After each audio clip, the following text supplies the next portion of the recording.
Ada kabar penting nih dari dunia pendidikan Indonesia. Aturan mainnya baru aja dirombak.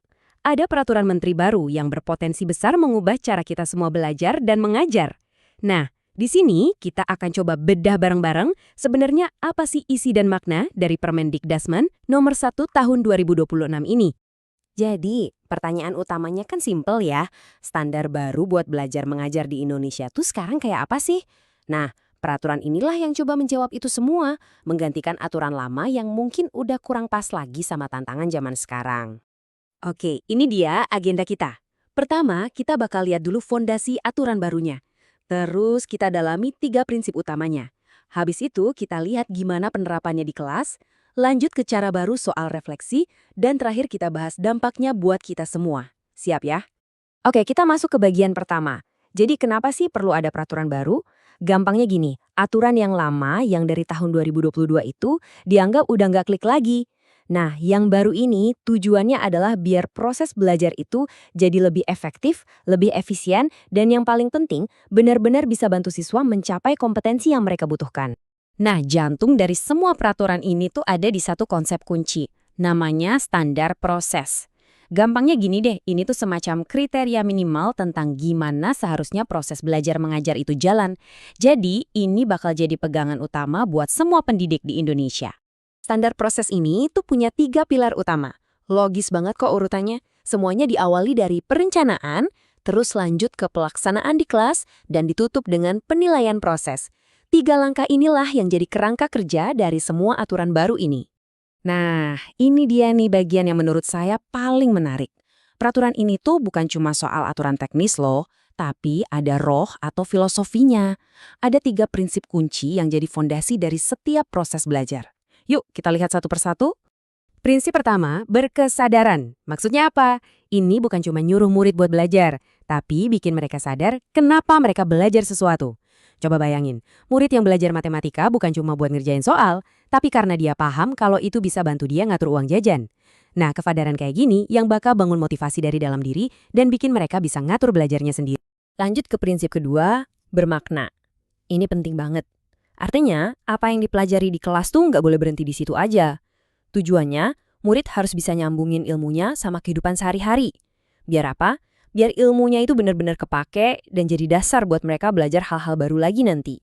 Dan yang ketiga, ini favorit saya, menggembirakan.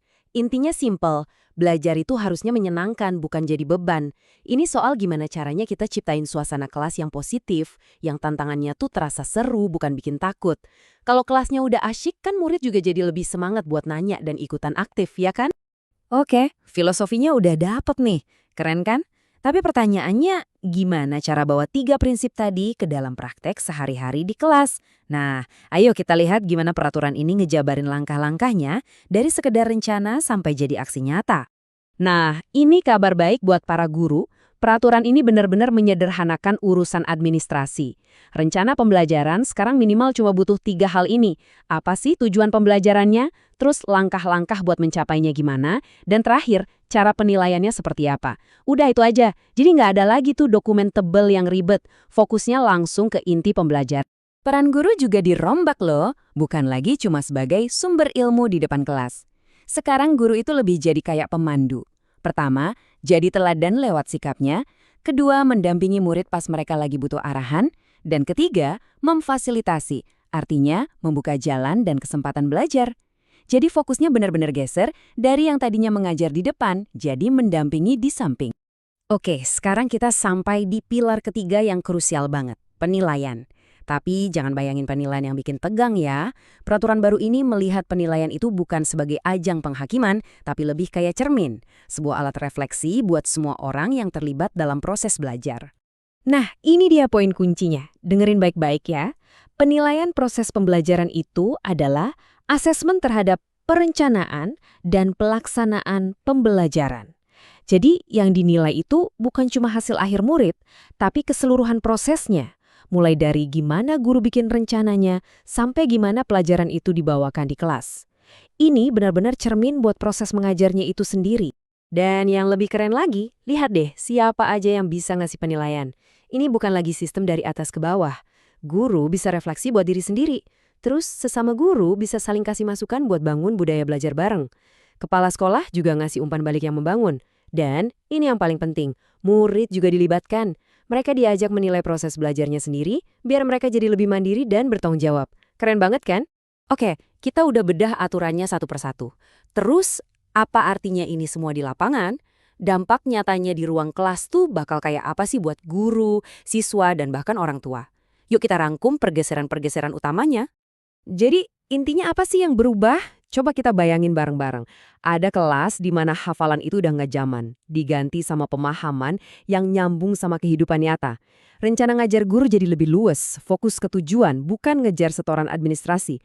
Penilaian bukan lagi soal angka merah di rapor, tapi jadi alat buat guru dan murid sama-sama jadi lebih baik. Nah, ini semua tujuannya satu, menciptakan kelas yang lebih hidup, lebih interaktif, dan semua orang terlibat. Pada akhirnya, ini semua bukan cuma soal dokumen peraturan ya. Ini adalah sebuah mimpi, sebuah visi buat pendidikan kita ke depan. Nah, sekarang pertanyaannya saya lempar balik ke Anda. Kalau semua ini benar-benar berjalan lancar, perubahan apa sih yang paling Anda ingin lihat di ruang kelas anak-anak kita? Coba deh direnungkan. Terima kasih sudah menyimak.